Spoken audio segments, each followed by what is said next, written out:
Hello दोस्तों, आपका हमारी फैसला भाग 2 कहानी में फिर से स्वागत है। बेटी के एक फैसले से टूटा माँ का सपना। आंटी ने कहा जल्दी किसी बड़े होटल में सगाई समारोह करना होगा, आज या ज़्यादा से ज़्यादा कल तक। अगले ही दिन शानदार होटल में बड़ी धूमधाम से समीर के साथ मेरी सगाई हो गई। समीर के परिवार में सभी को बहुत महंगे तोहफे दिए गए। डायमंड की अंगूठी व महंगी घड़ियों से लेकर डिज़ाइनर साड़ियाँ व सूट आदि सभी तोहफे बहुत महंगे थे। मेरी मम्मी बहुत खुश थी, पापा को भी सब ठीक लग रहा था। मम्मी की खुशी छिपाए नहीं छिप रही थी। आखिरकार उनकी बेटी अब अमेरिका चली जाएगी। वे भी साल 6 महीने में एक बार वहाँ हो आएंगे। अमेरिका में सेटल्ड लड़के के साथ मेरी सगाई की बधाइयाँ अभी आ ही रही थी कि अमेरिका लौटने के अगले ही दिन समीर की मम्मी का फ़ोन आ गया। मिसेज रजनी, आपने जो तोहफे दिए हैं वे हमारे किस काम के हैं?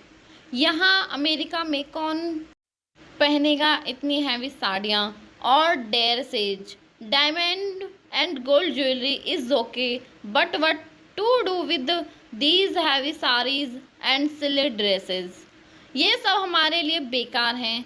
यही पैसे आपने समझदारी से खर्च किए होते, it would have given some value to us. Sameer की मम्मी का ऐसा रूखा व्यवहार देखकर मम्मी ने अपनी गलती मान ली। शिखा जी, हमसे गलती हो गई, आप बुरा न माने, आगे हम ध्यान रखेंगे। मम्मी ने स्वीकार कर लिया ताकि वे नाराज़ न हो जाए और आगे सावधानी बरतने का विश्वास भी उन्हें दिला दिया।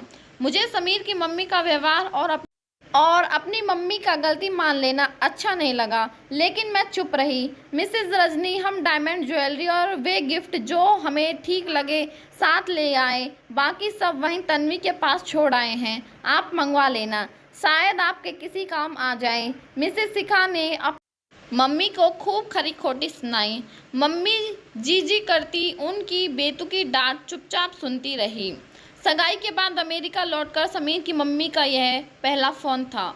मम्मी उम्मीद कर रही थी कि सगाई की रस्म कम वक्त में इतने बढ़िया तरीके से करने पर वे उन्हें थैंक्स कहेंगी और हमारे दिए गए तोहफों के लिए आभार जताएंगी, लेकिन इतने करीबी और नए नए जुड़े रिश्ते का भी ख्याल न रखते हुए उन्होंने जिस तरह मम्मी के साथ व्यवहार किया, उन्हें उसकी जरा भी उम्मीद नहीं थी। कुछ दिन तक मम्मी बहुत परेशान रही। पापा को सारी बात न बताकर इतना बताया कि हमारे तोहफे उन्हें पसंद नहीं आए, इसलिए शादी के वक्त हमें ध्यान रखना होगा। रिश्तों की गरिमा को ताक पर रखकर समीर की मम्मी के कड़वे बोलों ने उन्हें चिंता में डाल दिया था। अपनी चिंता आंटी से शेयर करने के लिए मम्मी ने उनके भाई के घर फ़ोन किया। वहां से पता चला कि वे अमेरिका लौट गई हैं। उन्होंने उसी वक्त आंटी को अमेरिका फ़ोन कर दिया। आंटी ने मम्मी को विश्वास दिलाया, चिंता की कोई बात नहीं, वे उन लोगों से बात करके हमें वापस फ़ोन करेंगी। सगाई के बाद जब समीर से मेरी बात हुई वह बेहद फीकी रही, ना रोमांचक ना रोचक। जब भी मैंने कुछ पूछा उसने हमेशा सीधा सा जवाब दे दिया, जब मैं वहां पहुंचूंगी सब जान लूंगी। कई बार तो बात बस हाँ और ना पर ही खत्म हो जाती। समीर का इस तरह अनमना व्यवहार मुझे अच्छा नहीं लगा। मैंने मम्मी पापा को समीर के रूखे व्यवहार के बारे में कुछ नहीं बताया, लेकिन मुझे बहुत बुरा लगा। मैं चुप रही। मम्मी के लिए एक और चिंता खड़ी करने से अच्छा है चुप रहना। मैं मम्मी को किसी नई चिंता में उलझने से कहाँ तक बचा पाती, क्योंकि अगले दिन तन्वी आंटी का फ़ोन आ गया। उन्होंने जो बताया उससे हमारा सारा उत्साह फीका पड़ गया। भाभी, यहाँ कुछ ठीक नहीं लग रहा है। आप जानती हैं अमेरिका में मंदी आने से बिजनेस पर असर पड़ रहा है और बिजनेस मंदी की वजह से बुरे दौर से गुजर रहा है। वे लोग भी परेशान हैं। मुझे यह भी पता चला है कि वे लोग इंडिया वापस आने की भी सोच रहे हैं। पिछली बार इंडिया आने का उनका मकसद यहाँ सही अवसर देखने के साथ समीर के लिए लड़की देखना भी था। उन्होंने नेहा के अलावा और भी 3-4 लड़कियां देखी थी। मिसेस शिखा ने तब झूठ बोला था कि वे मेरे कहने पर नेहा को देखने आए थे। यहाँ आकर जो कुछ मुझे पता चला मैंने आपको बता दिया।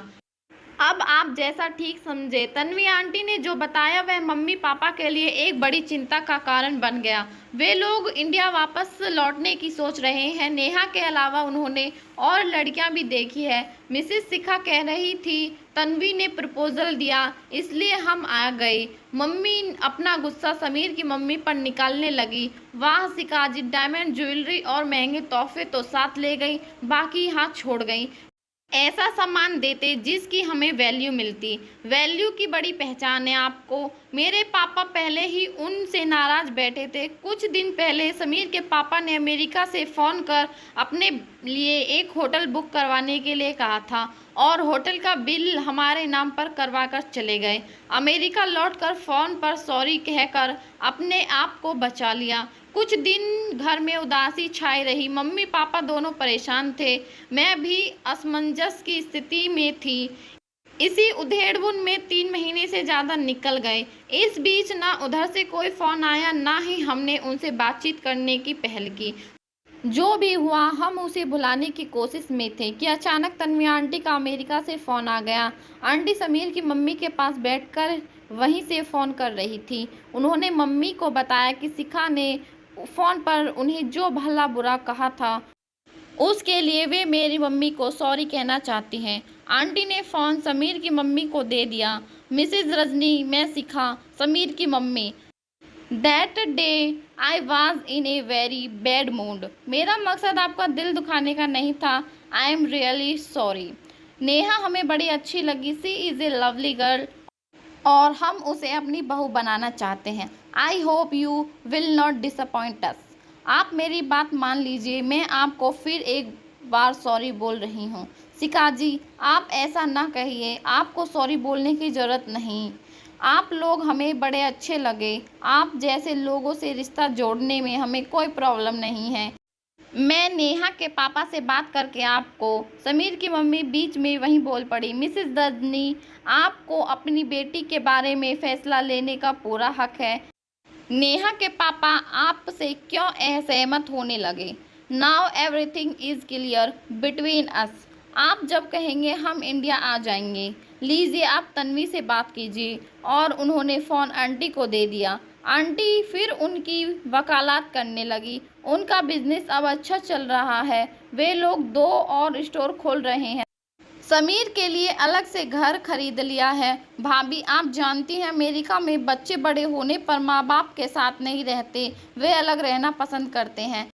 इसलिए समीर शादी के बाद अपने अलग घर में शिफ्ट हो जाएगा। आगे पढ़े आंटी ने जैसे ही फ़ोन रखा, मम्मी मेरे पास आकर बैठ गई। वे दोस्तों, अगर आप जानना चाहते हैं कि इस कहानी में आगे क्या हुआ तो प्लीज़ हमें कमेंट करके बताएं ताकि हम आप लोगों के लिए भाग 3 ला सकें। और हमारी वीडियो को ज़्यादा से ज़्यादा लाइक करें, शेयर करें और कमेंट करें और हमारे चैनल को सब्सक्राइब ज़रूर करें। धन्यवाद।